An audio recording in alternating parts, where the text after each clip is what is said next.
श्रीमद् भागवतम स्कंद संख्या 2 अध्याय संख्या 9 श्लोक संख्या 13 और 14। 13वां श्लोक है, मैं पढ़ता हूँ, मेरे पीछे दोहराइएगा। राजिष्णुभिः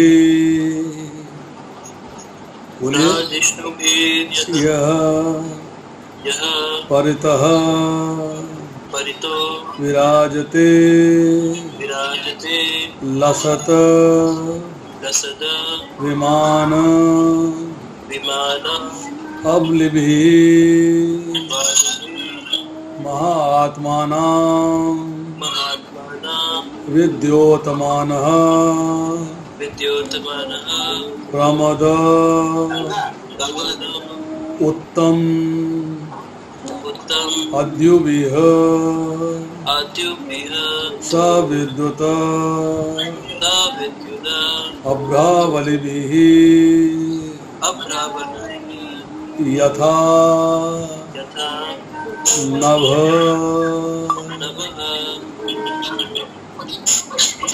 अब मैं इसको थोड़ा लय में पढ़ूंगा, 4 लाइनों में। तो पहली लाइन, फिर दूसरी लाइन, फिर तीसरी, फिर चौथी। कोशिश करके मेरे पीछे दोहराइएगा। पुस्तक आपके पास है। राजिष्णुभिः यः परितः विराजते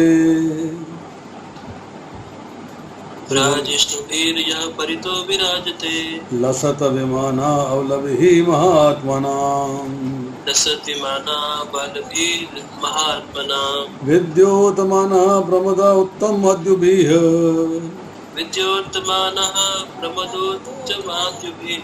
सविद्युत अभ्रावलिभिः यथा नभ।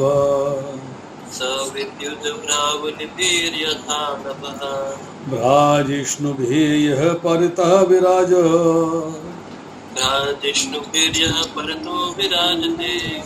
लसद् विमान अवलभिः महात्मनां विद्योतमानः प्रमद उत्तम अद्युभिः सविद्युत अभ्रावलिभिः यथा नभ।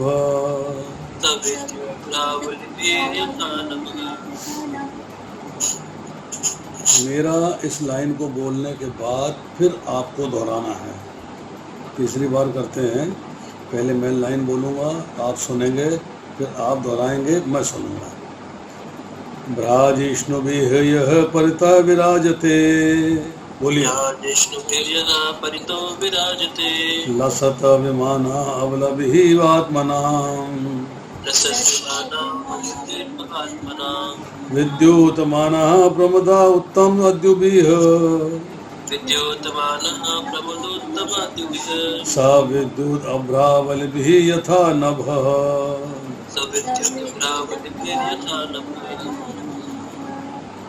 अब मैं इन शब्दों का अर्थ पढ़ूंगा, आपने शब्दों का अर्थ मेरे पीछे दोहराना है। राजिष्णुभिः कांति से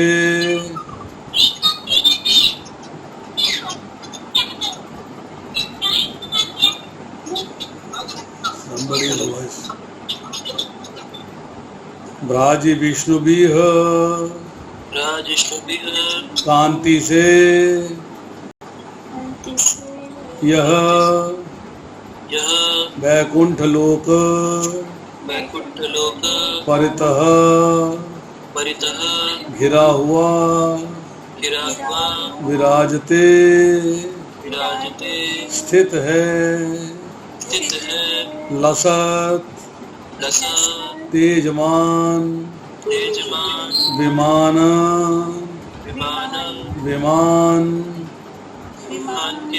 अवलभिः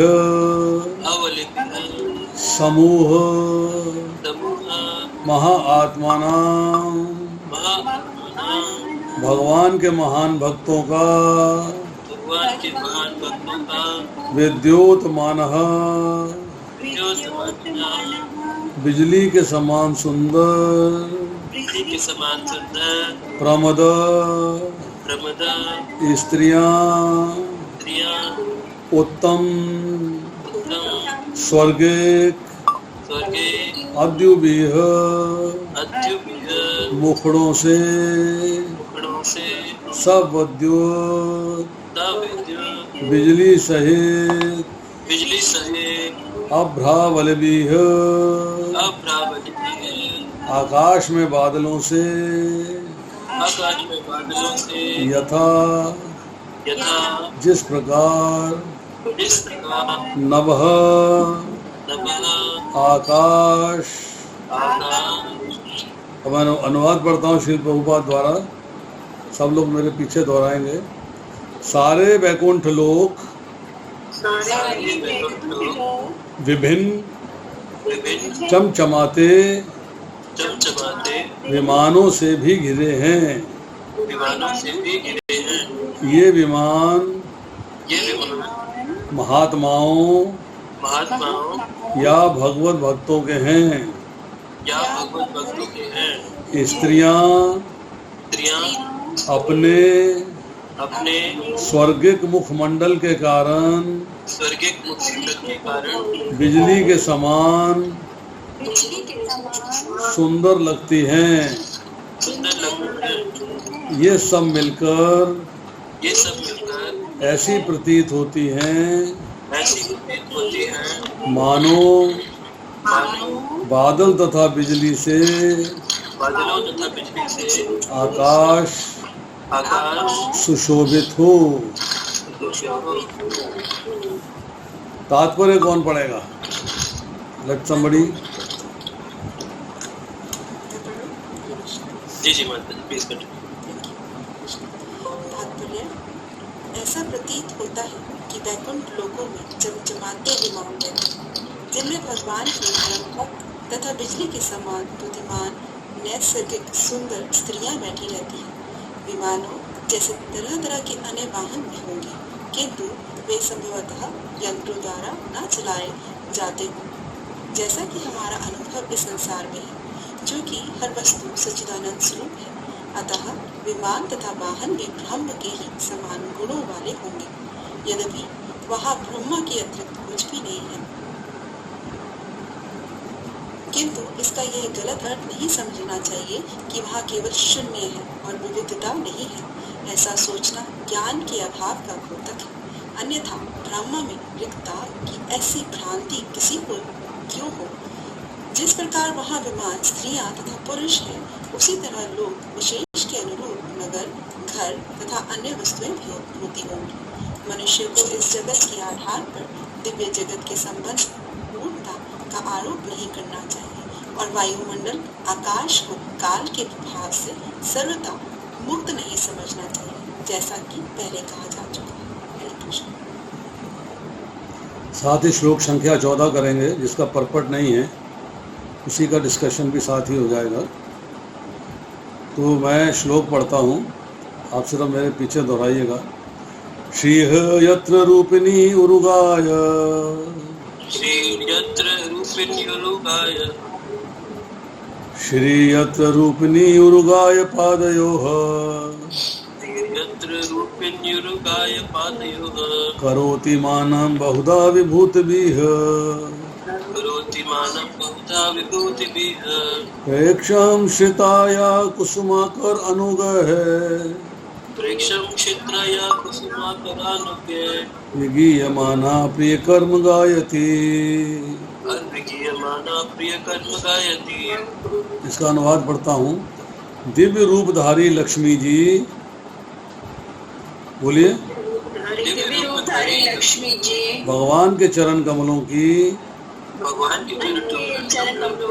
प्रिय सेवा में लगी हुई हैं और वसंत के अनुचर गौरों के द्वारा विचलित होकर वह अपनी सहेलियों सहित न केवल विविध विलास भगवान की सेवा में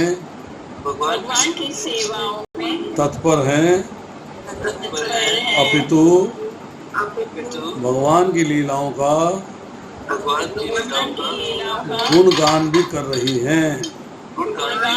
कर रही हैं।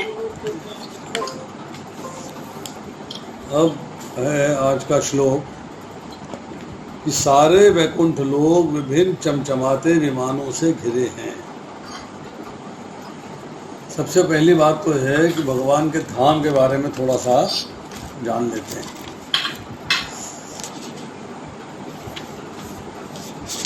ब्रह्म संहिता में चर्चा आती है, श्लोक संख्या 2, कृष्ण की अप्राकृत लीलाओं से हेतु युक्त प्रयुक्त आध्यात्मिक धाम का वर्णन किया जा रहा है। कृष्ण का गोकुल नाम का सर्वोत्कृष्ट धाम सहस्त्र पंखुड़ी वाले कमल के सदृश है और उस कमल के बीच कर्णिका ही श्री कृष्ण का निजी निवास स्थान है। 1000 पंखुड़ी वाला ऐसा बना हुआ है वो गोकुल, जहाँ भगवान कृष्ण निवास करते हैं। हरे कृष्ण जी। यस। श्लोक कौन सा है ये? 2 नंबर। कौन से उसका आ जाए?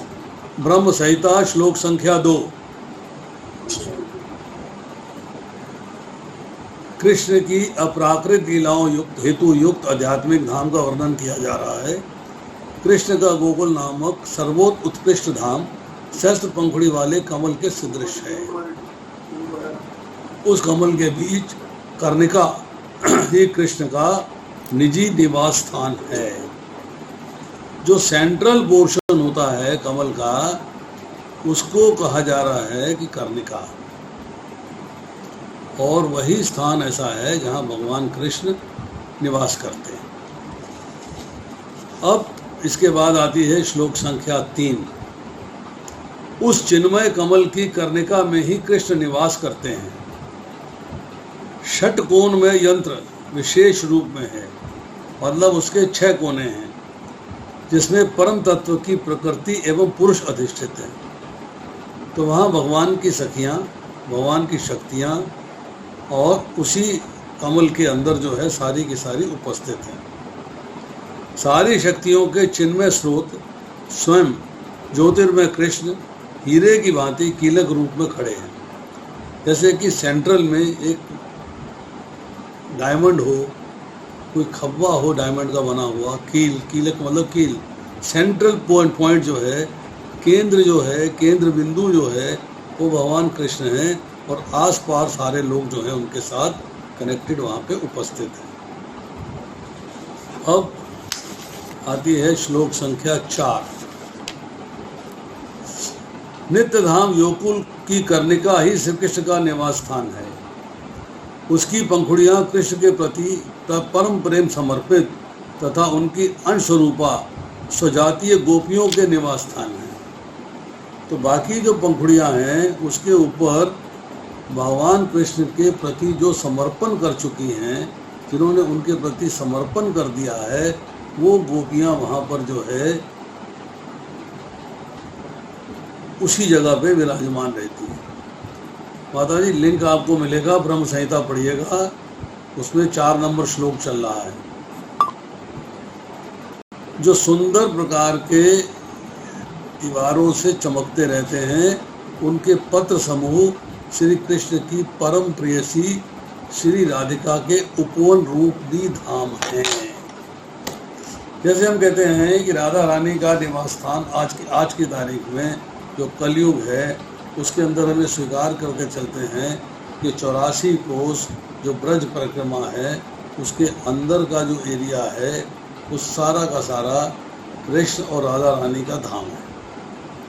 उसमें अलग अलग स्थान है, अलग अलग जगह हैं, अलग अलग लीलाओं का वर्णन है। तो उसी तरीके से जो उपवन मीन्स जहाँ जैसे कह लीजिए गार्डन्स जो राधा रानी के गार्डन्स हैं, जो राधा रानी के उपवन हैं, वही उपवन जो है उन कमल के पत्तों के अंदर है। मतलब वो सब जो है कमल के पत्ते मीन्स कमल के पत्ते के समान है, कमल के पत्ते नहीं है, कमल के पत्ते के समान बना हुआ है। जैसे अगर आप ध्यान देंगे, अगर हम मंदिर में जाते हैं तो मंदिर में जाने के बाद हम देखते हैं कि भगवान कृष्ण की जो डीटी है, उसके जो नीचे का पोर्शन है वो कमल के पंखुड़ी के समान है, कमल की पंखुड़ी के समान है। कमल नहीं है पर कमल की पंखुड़ी के समान है, ऐसा जो है विश्वास करके वहाँ पे बनाया जाता है। तो इसी तरीके से जो आसपास की पंखुड़ियाँ हैं, जो धाम है वहाँ पर, वो सारे के सारे कैसे हैं, जैसे कि राधिका जी के उपवन रूपी धाम। अब आती है श्लोक संख्या 5, ब्रह्म संहिता श्लोक संख्या 5। गोकुल के बाहरी भाग को घेरे हुए श्वेत द्वीप नामक एक अद्भुत चकोंच कृति धाम है। श्वेत द्वीप चारों दिशाओं से 4 खंडों में विभक्त है। एक खंड में क्रमशः वासुदेव, संकर्षण, प्रद्युम्न और अनिरुद्ध विराजते हैं। ये 4 धाम 4 पुरुषार्थों धर्म, अर्थ, काम, मोक्ष तथा उनके पुरुषार्थों के साधनकारी मंत्रात्मक 4 वेदों ऋक्, साम, यजुर और अथर्व से आवृत हैं। इनकी 10 दिशाओं में 10 त्रिशूल अवस्थित है। 8 दिशाएं महापद्म, पद्म, शंख, मकर, कच्छप, मुकुंद, कुंद तथा नील नामक अष्टनिधियों से शोभित हैं। 10 दिशाओं के मंत्रात्मक 10 दिक्पाल हैं। शुक्ल, रक्त, श्याम एवं गौर वर्णों के पार्षद विमला आदि अद्भुत शक्तियों सहित सभी ओर से परिशोभित होते हैं। मीन्स यहाँ एक्सप्लेन किया जा रहा है ब्रह्म संहिता के अंदर कि भगवान के उस गोकुल के बाहरी हिस्से में भी असंख्य ऐसे धाम हैं जो भगवान के पार्षदों के हैं, भगवान के स्व अंशों के हैं, और वहाँ पर जो है अलग अलग दिशाएं, उनके दिक्पाल और उनके बाद जो है जो उनके गौर वर्ण और रक्त, शुक्ल, रक्त, श्याम वर्ण पार्षद, उन सब के द्वारा परिशोभित होते हैं।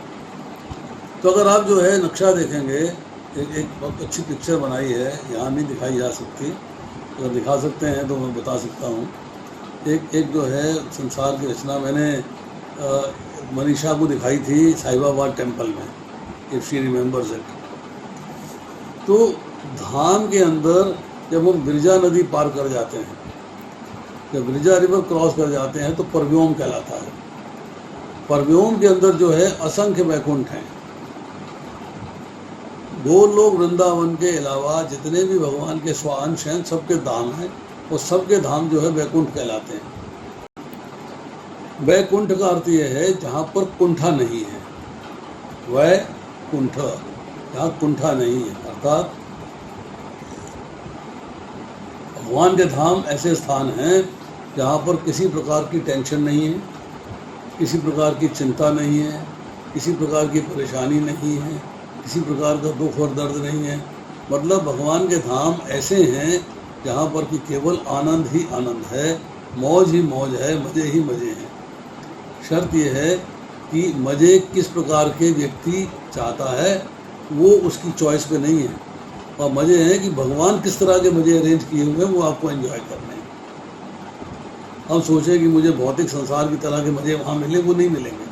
भौतिक संसार छूट गया, वो समाप्त हो गया, कनेक्शन ख़त्म हो गया, उसकी स्मरण भी नहीं है।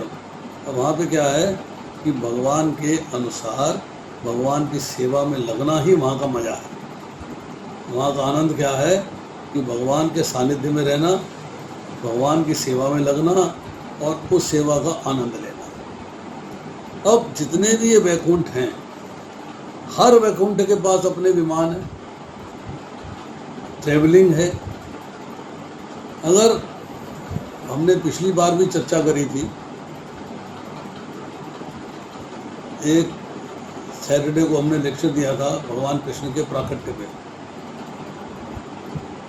उस प्राकट्य में क्या दिखाया जा रहा है कि सारे के सारे देवता, शिव जी, शंकर जी और ब्रह्मा जी, ये सारे के सारे जो हैं जब भगवान कृष्ण से मिलने के लिए जाते हैं और पृथ्वी साथ में जो है गौर रूप धारण करके जाती है, तो वहाँ पर जो है भगवान बैठे हुए हैं रत्नजड़ित सिंहासन पर।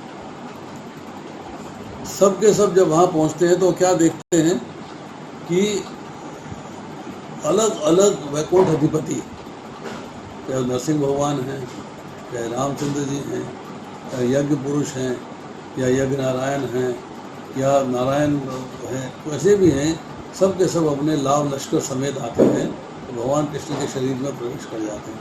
परंतु आते सब अपने अपने विमानों से हैं। मतलब एक वैकुंठ से लेके दूसरे वैकुंठ तक जाने के लिए जो विमान उपलब्ध हैं, वो विमान का हम जो है सोच नहीं सकते कि किस प्रकार के हैं। हमारे मन में नहीं आ सकता किस प्रकार के हैं, क्योंकि हमें तो इतनी समझ में आती है कि भगवान और उनके स्व अंश मन की गति से चलते हैं और जहाँ चाहे वहाँ प्रकट हो जाते हैं, जहाँ चाहे वहाँ प्रकट हो जाते हैं। यस, सच्चिदानंद है, सब तरह का आनंद ले सकते हैं, जहाँ चाहे वहाँ प्रकट हो सकते हैं। परंतु यहाँ भागवत में चर्चा आ रही है कि वो हर जगह के अपने अपने विमान हैं, हर जगह के अपने अपने विमान हैं और उन विमानों का आनंद लेते हैं वहाँ के रहने वाले लोग। They enjoy it. अब ये सारे के सारे वैकुंठ लोग विभिन्न चमचमाते विमानों से घिरे हैं। अब उन विमानों के अंदर जो भगवान के भक्त, जो महात्मा हैं, जो मुक्त होकर भगवान के धाम पहुंच गए हैं, अब उनको भी तो ट्रेवल करना है ना। ये तो है नहीं कि भगवान का धाम जो 1 किलोमीटर आधा किलोमीटर के अंदर है, असंख्य योजन, असंख्य मील लंबा चौड़ा है।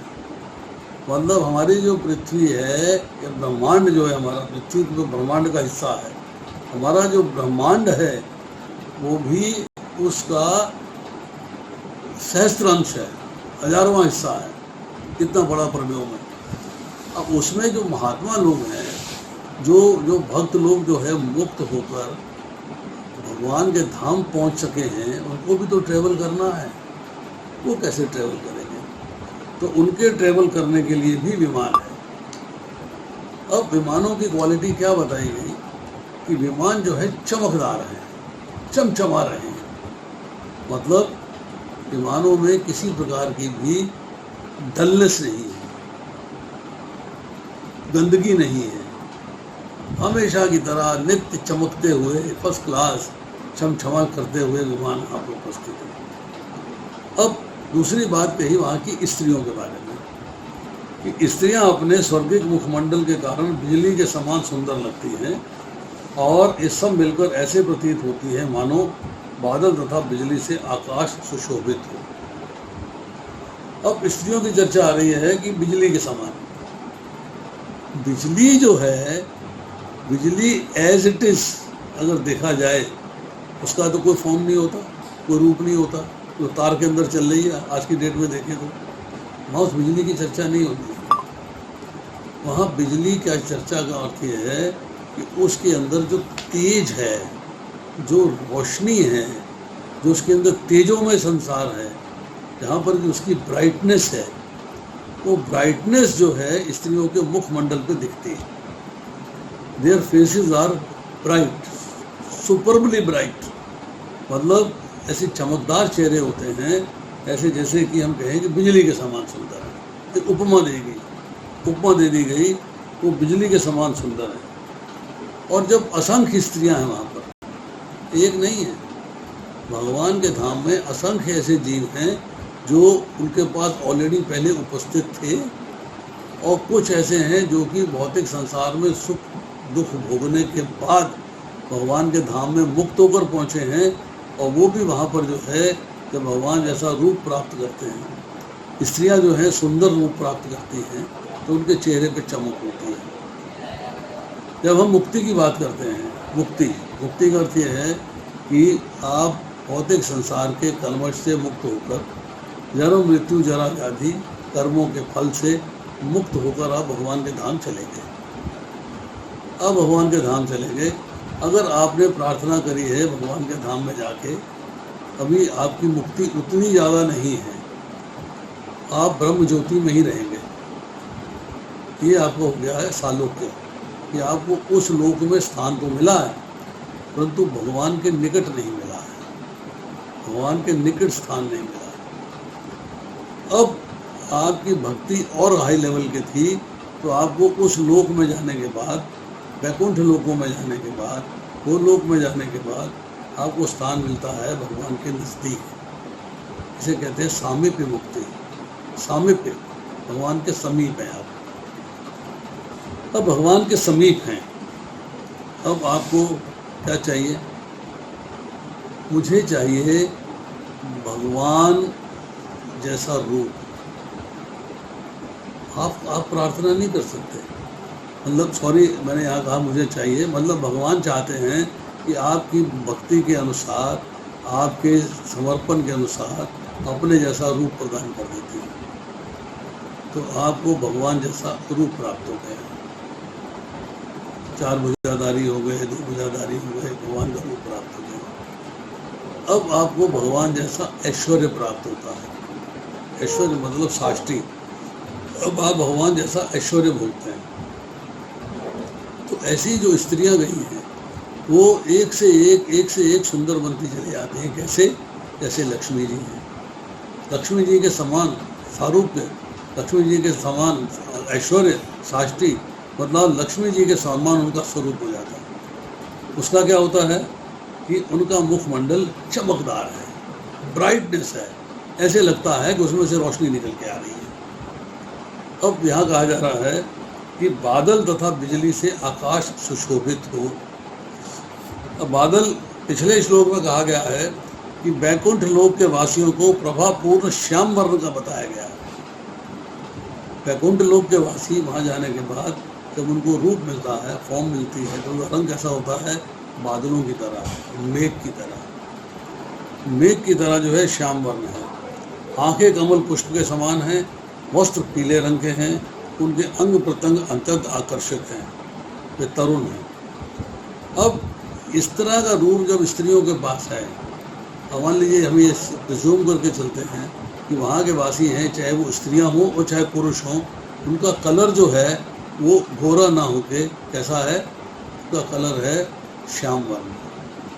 अब श्याम वर्ण के अंदर जो है इतना तेज निकलता है, इतनी ब्राइटनेस है, इतनी चमक है कि आकाश जो ऐसा लगता है जैसे बादल भी हैं ब्लैक होने के नाते, और चमक है बिजली होने के नाते। जैसे बादल में बिजली कौनती है तो बादलों के अंदर एक चमक सी दिखाई देती है। इसी तरह वहाँ पर जो है स्त्रियों के बारे में चर्चा आ रही है कि उनके चेहरे तो बादलों की तरह हैं, उस रंग के हैं, परंतु चेहरे में चमक इतनी है जैसे कि बिजली की चमक होती है, जैसे कि ब्राइटनेस होती है। अब इसके तात्पर्य में प्रभुपाद लिखते हैं कि वैकुंठ लोगों में चमचमाते विमान रहते हैं जिसमें भगवान के परम भक्त तथा बिजली के समान द्युतिमान भी चमकदार। जैसे बिजली में चमक होती है, हम जब कमरे में ट्यूब हो जाएगी, रोशनी हो जाएगी, फ्लैश लाइट हो जाएगी, चमक होगी, बहुत तेज चमक होगी। तो ऐसे जो है नैसर्गिक मतलब नेचुरल सुंदर स्त्रियाँ बैठी रहती हैं। विमानों जैसे अन्य तरह तरह के वाहन भी हो सकते हैं, और भी वाहन हो सकते हैं, परंतु वे यंत्रों द्वारा ना चलते होंगे।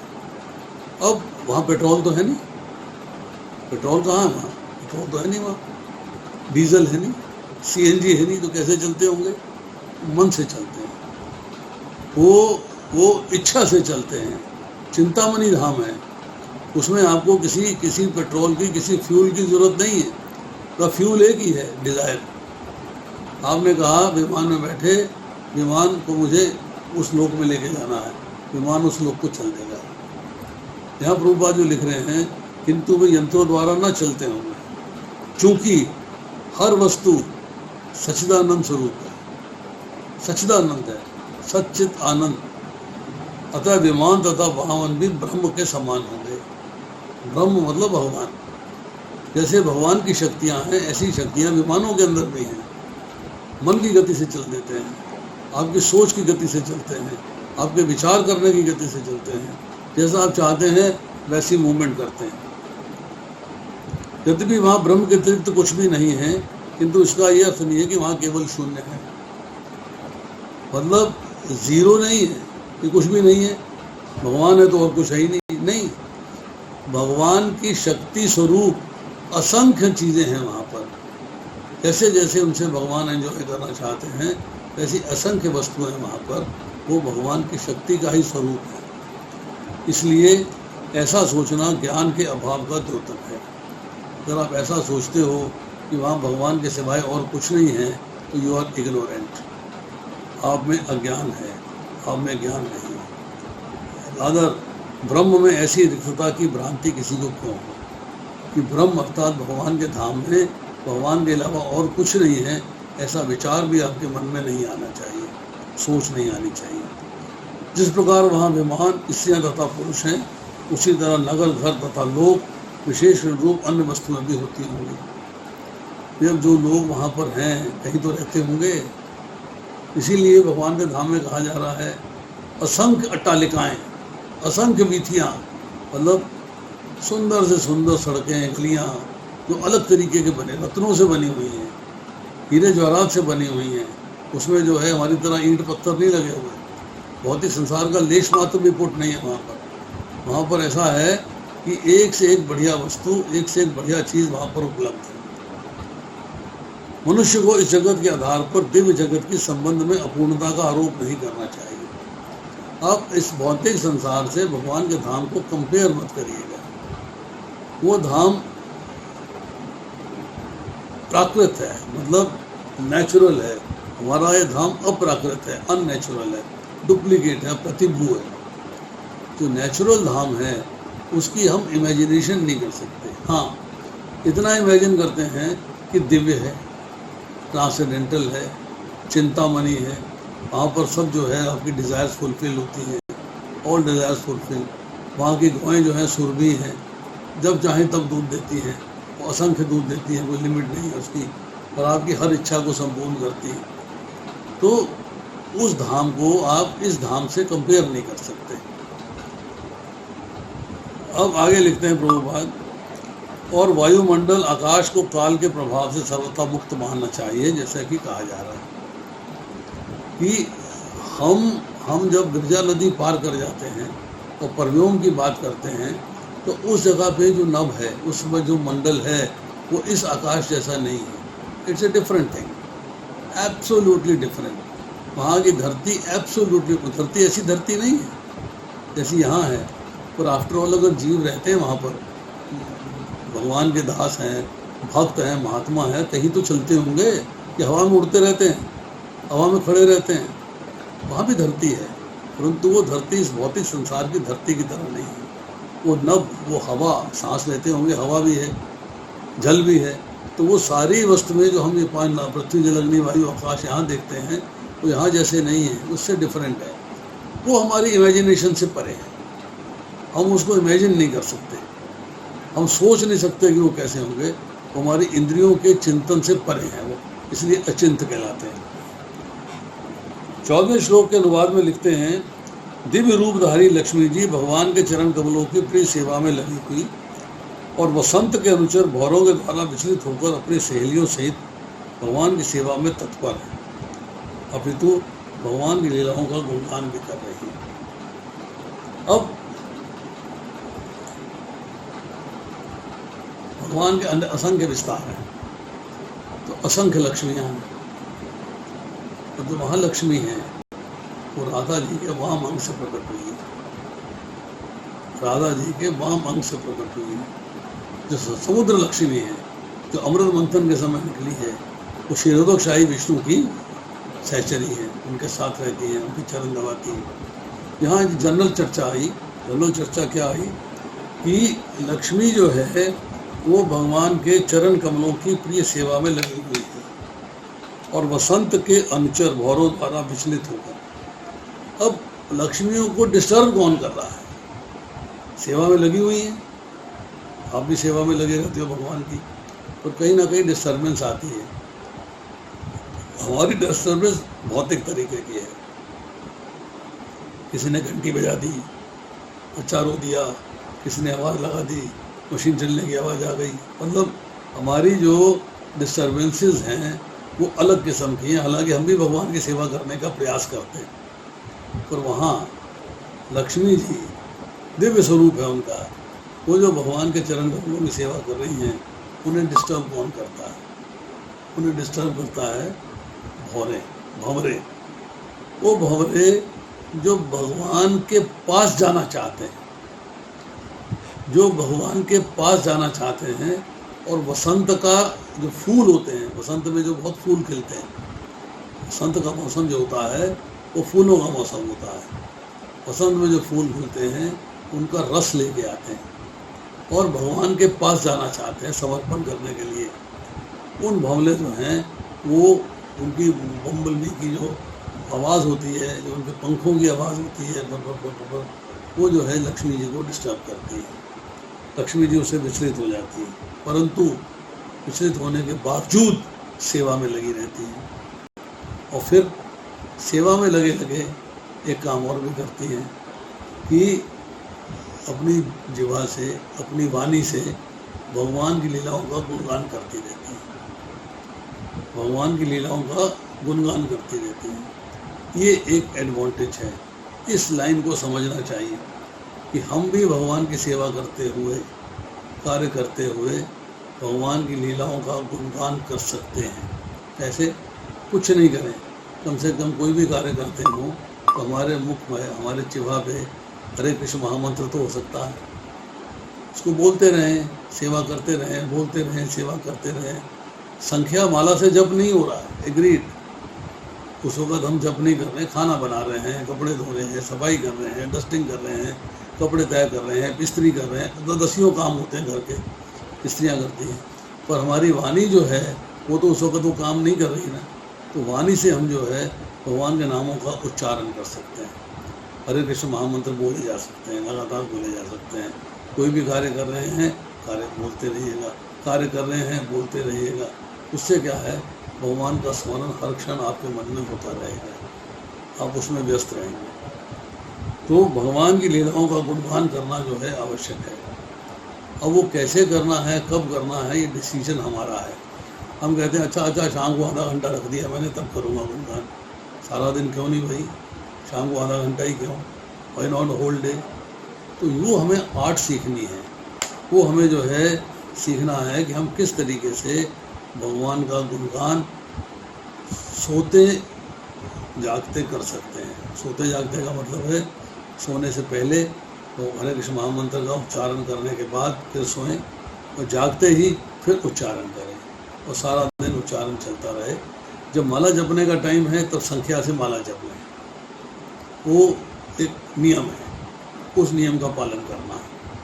परंतु भगवान के नाम का उच्चारण सारा दिन हो सकता है, अपने काम भी हो सकते हैं।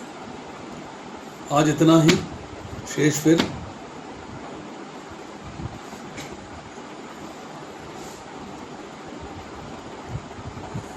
Any questions?